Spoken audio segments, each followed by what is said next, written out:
Hey guys, what's up? Shin0525 here, coming at you with another episode.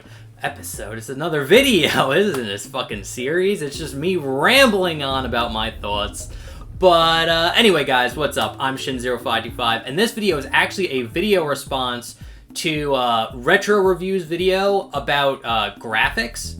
I will leave a link to his video down in the description below, and probably the pinned comment as well. So definitely go check him out. Go check out what he has to say about graphics. But he made a video talking about just video game graphics and like frame rates and things like that, and graphical fidelity, and just kind of his thoughts on it. And I agree with him on a lot of his points.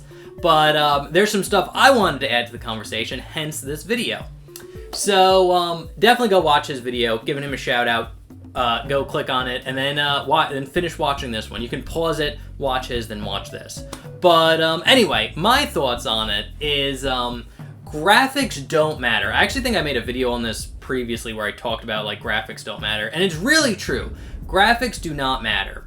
Because people get too caught up in just graphics in general, and I get it, because like the graphics are what you actually see, and as like humans, what we see, we connect with like what we can actually like physically see on the screen. So again, they play a very important part of a game, but they are not the be-all, end-all of a video game. And that kind of has been, especially in like the modern gaming market, is very much like forgotten. So the thing about graphics is they are just a way to convey a message. And you don't have to make every game look hyper realistic to be taken seriously, to be good, to be like whatever. As long as the graphics are good enough to convey what you want them, or what you want the message to say, then they're good enough. Like, perfectly honest with you, like think of the best looking modern video game to date. Whatever it is, it could be like The Last of Us, it could be the new God of War, the new Spider-Man. All of those games have super hyper realistic graphics, but they're probably going to be less impactful than fucking Pac-Man, than the original Pac-Man. And again, it's like the reason why like Pac-Man's great is because it combines, like, the graphics are good enough for Pac-Man where it conveys the message, you know what's going on the screen, and then the gameplay actually is really what hooks you in and takes you for it. And it's like, what makes a good game isn't like graphics or gameplay or even story.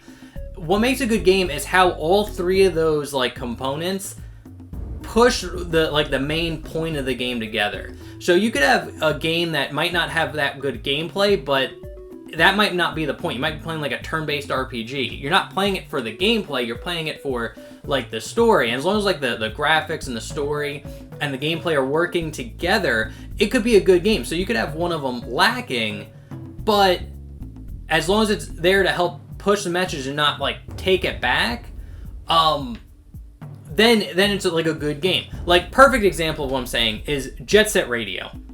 Jet Set Radio came out like 20 years ago. I think almost 30 years ago at this point. And that game looks just as good on Dreamcast as it did way back when it came out. If you played that game today, it looks just as good as it did when it came out on the Dreamcast. And the reason why is because of its cel-shaded art style. And one point I want to make is style always beats out photorealism. If you have a game that has a good aesthetic style to it, again, like Jet Set Radio, like Wind Waker for the GameCube, that game will age better than any of the hyper-realistic games today. And a perfect example is The Last of Us. I know The Last of Us still looks great today, but if you compare the original release of The Last of Us on the PlayStation 3 and take that game and compare it to games now on the PlayStation 5, The Last of Us on the PlayStation 3 looks like a really good PlayStation 3 game. Like, again, but when that game came out on the PS3, that was the closest thing to like photorealism we pretty much had in terms of like gaming. But again, since like when you make photorealistic graphics, you date your game because graphics always improve, things always get better. And even though we're working with like incredible technology nowadays, a photorealistic looking PlayStation 5 game 20 years down the road is going to look like a PlayStation 5 game compared to what we have, like, in the future. So again, it's always better to have like stylistic graphics rather than photorealistic graphics. And another side point I want to make that Retro Review kind of talked on is people are too wound up about FPS, like frame rates, in games.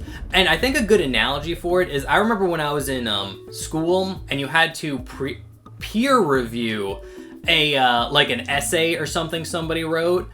I remember when you do the pre-review, what I would always do, and I think a lot of other people did, was you just immediately go through, look for capitalizations, look for punctuations, and look for if paragraphs are like indented, and then because those are the easiest like things to point out as mistakes, so it looks like you actually like reviewed the paper, and it's like the least you can do without actually reading like what they wrote or like actually getting into the substance of the game or the paper. And I feel the same thing is with frame rates and resolutions and people like complaining about that shit.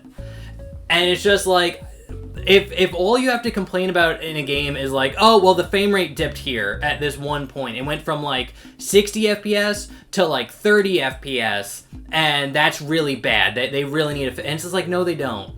Like, when people play a game, and you shouldn't get caught up with frame rates, you should get caught up with, is this game fun? So, and that's the way people used to review games back in, like, the early 2000s. A good example is X-Play, that G4 Tech TV show where they reviewed games. I remember they reviewed one of the Dynasty Warriors games for PlayStation 2. Now, that game is not well optimized for PlayStation 2's hardware, so when you're doing like big special attacks and like large crowds enemy, the game will actually slow down because it can't keep up with all like what's going on screen. The game will slow down. But during the review, X-Play's review, again, this was back in the time where no one understood what frame rates are, no one understood slowdown. No one understood that. So when they were reviewing the game, they said, like, this game does a really cool mechanic where the game will actually slow down to show, like, highlight your, like, super moves. And just, like, they didn't do that on purpose. The game's slowing down because it can't run on the PlayStation 2. It's not optimized to run on the PlayStation 2. That's where the slowdown came from. But again, you got these people that were reviewing the game that didn't understand that.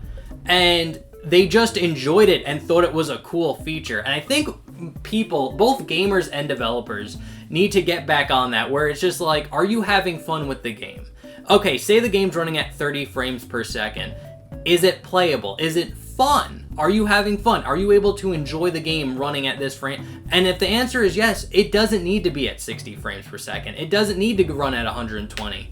If you can just make a game running and it's fun, that's all you need to worry about. I feel people get so caught up in the fucking numbers game that it's just like, just take a step back, play the game, and just say, did you enjoy it? Like, that's really all you need to worry about. So, anyway, guys, those are my thoughts on, like, graphics in general.